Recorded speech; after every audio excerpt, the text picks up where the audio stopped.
Bismillahirrahmanirrahim. Assalamualaikum warahmatullahi wabarakatuh. Kita buka pembelajaran hari ini dengan melafazkan basmalah. Bismillahirrahmanirrahim. Baik, pada hari ini saya akan melanjutkan pembahasan kita tentang fikih. Kalau kemarin kita sudah masuk kepada kepemilikan barang, sekarang kita masuk pada akad atau transaksi. Dalil tentang akad, Allah berfirman dalam Quran surat Al-Maidah ayat 1. Ya ayyuhalladzina amanu aufu bil uqud. Hai orang-orang yang beriman, penuhilah akad-akad itu. Nah, pertanyaannya, apa itu akad? Yang bagaimana itu akad? Ya, oke. Akad secara bahasa ya, artinya hubungan antara beberapa hal. Sedangkan menurut istilah akad ini dibagi menjadi dua, ada pengertian secara umum dan ada pengertian secara khusus. Nah, akad secara umum adalah rencana seseorang untuk mengerjakan sesuatu, baik atas dasar keinginan tunggal atau keinginan sendiri atau keinginan bersama antara dua orang. Ya. Kalau akad atas keinginan sendiri seperti wakaf, mewasiatkan, itu atas keinginan sendiri, ataupun talak ya, dalam hubungan suami istri talak. Nah, itu adalah akad secara umum atas keinginan sendiri ya. Sedangkan kalau keinginan bersama, contoh halnya pada jual beli ya, ada tawar menawar, itu namanya akad. Saya mau ambil sekian, terus ada yang jawab iya bisa, penjual menjawab iya bisa. Nah, itu adalah akad antara dua orang, keinginan dua orang. Jadi ada kesepakatan antara kedua orang. Nah, itu akad secara umum. Nah, secara khusus ya, secara khusus akad adalah ijab dan qabul. Ya, ijab dan qabul dengan cara yang dilegalkan oleh syariat Islam. Artinya ada perjanjian dan ada kesepakatan yang tentunya berdasarkan syariat Islam. Nah, kalau misalnya ada kesepakatan ingin membunuh, ingin mencuri, maka itu tidak dinamakan akad. Ya, jadi akad itu kesepakatan yang berdasarkan syariat Islam. Ya, jadi intinya akad itu adalah kesepakatan. Kalau secara umum kesepakatan antara dua orang atau kesepakatan atas diri sendiri. Sedangkan menurut secara khusus akad itu adalah ijab dan qabul. Oke? Nah, sekarang macam-macam akad. Ada macam-macam akad. Yang pertama ada akdun maliyun, yaitu akad yang terjadi pada objek harta. Nih, baik kepemilikannya dengan sistem timbal balik seperti akad bai'i atau akad jual beli, atau tanpa timbal balik seperti akad hibah, akad pemberian, dan akad qorad, utang piutang. Intinya adalah akdun maliyun adalah akad yang objeknya ke harta. Jadi di situ ada akad jual beli ya, ada akad kepemilikan, ada akad hibah, misalnya torang pemilik, torang pebarang, torang hibahkan ke orang dengan adanya akad kesepakatan. Kemudian dengan hutang piutang. Hutang piutang ada akadnya, ya misalnya saya pinjam uang, janjinya kembali tanggal berapa. Nah, itu akad kesepakatan. Baru yang berikut ada akdun ghairu maliyun, akad selain harta. Kalau akdun maliyun, akad berupa harta. Kalau akdun ghairu maliyun adalah akad bukan pada harta. Ya, objeknya bukan pada harta. Seperti waqala, perwakilan, ya.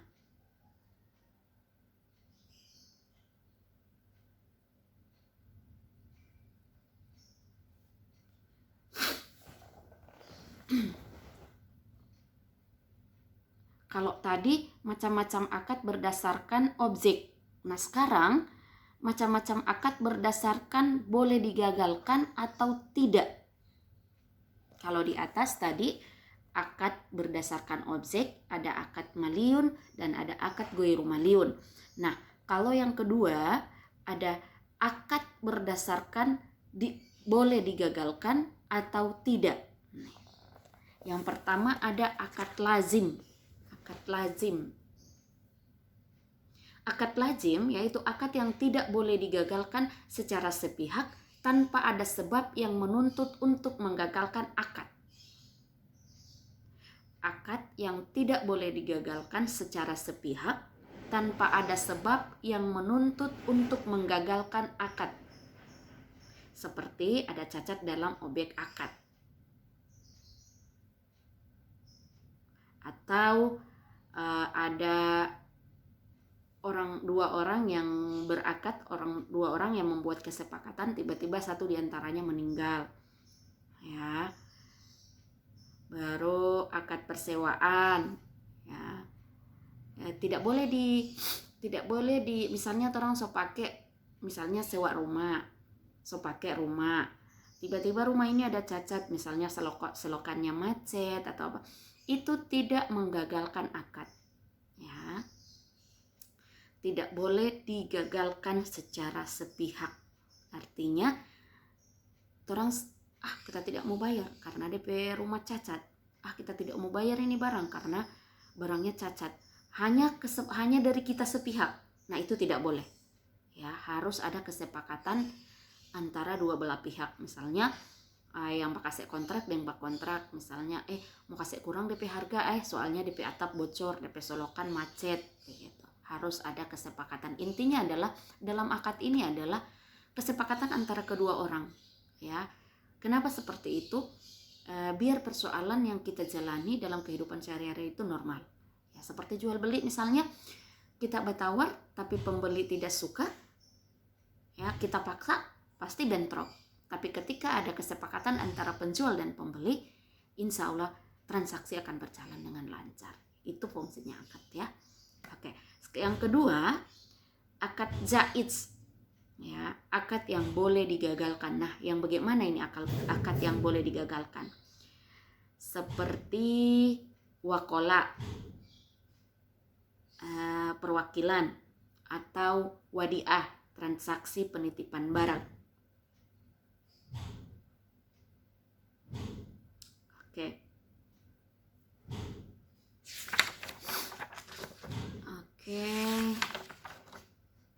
Ini nanti kalian baca-baca.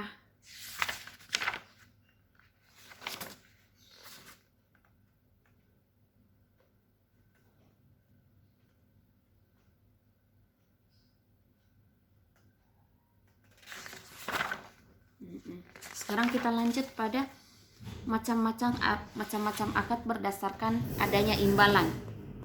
Ada suara lagi, abaikan suara-suara ya, tidak apa-apa. Macam-macam akad berdasarkan adanya imbalan atau tidak.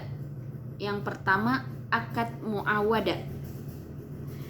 Akad yang di dalamnya terdapat imbalan atau iwat baik dari satu pihak atau kedua belah pihak, seperti akad jual beli, persewaan, ya.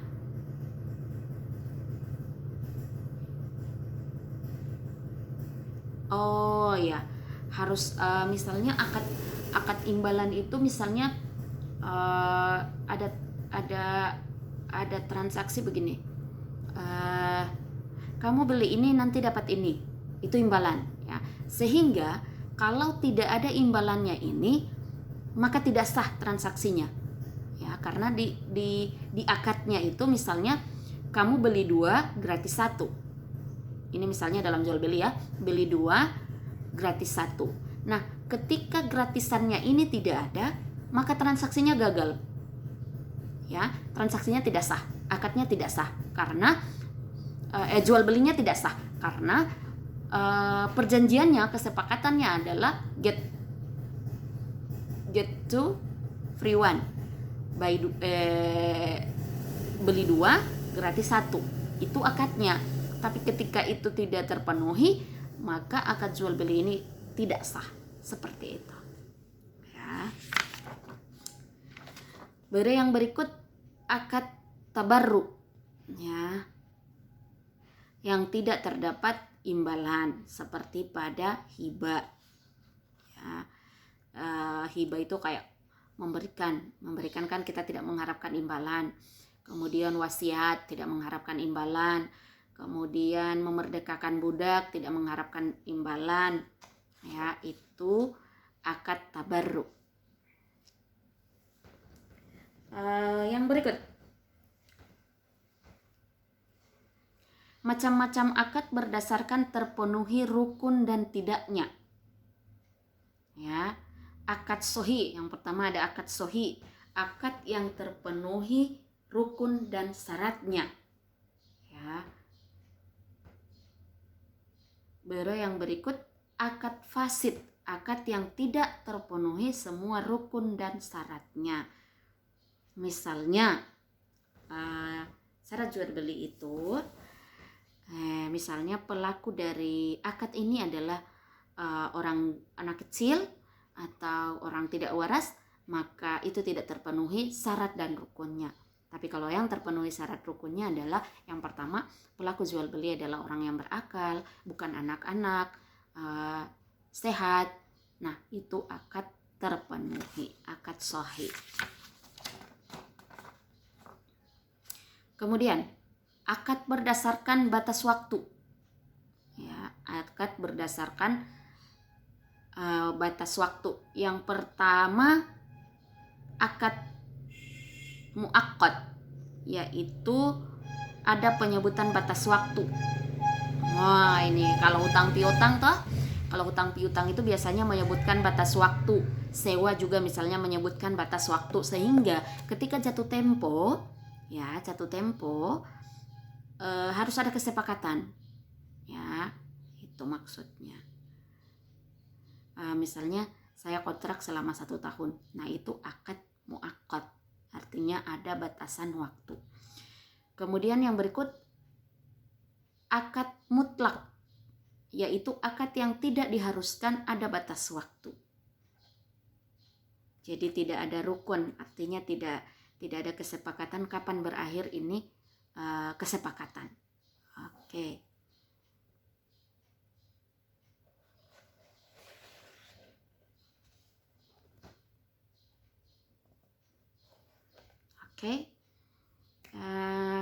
Saya rasa cukup untuk hari ini fikihnya. Jadi kita membahas tentang akad dan macam-macamnya. Tadi sudah saya jelaskan, akad adalah transaksi atau kesepakatan baik antara kesepakatan tunggal dan kesepakatan dengan 2 orang. Itu akad ya, secara umum dan secara khusus. Kemudian tadi sudah ada macam-macam akad berdasarkan objeknya. Baru ada masa waktunya ya. Silakan kalian pelajari, baca-baca sendiri kalau masih ada yang belum jelas di bukunya ya. Kita akhiri untuk pertemuan hari ini dengan melafazkan hamdalah, alhamdulillahirabbil alamin. Semoga yang kita pelajari mendapat berkah dari Allah Subhanahu wa taala. Amin amin ya rabbal alamin. Subhanakallahumma wa bihamdik asyhadu an la ilaha illa anta astaghfiruka wa atubu ilaik. Assalamualaikum warahmatullahi wabarakatuh.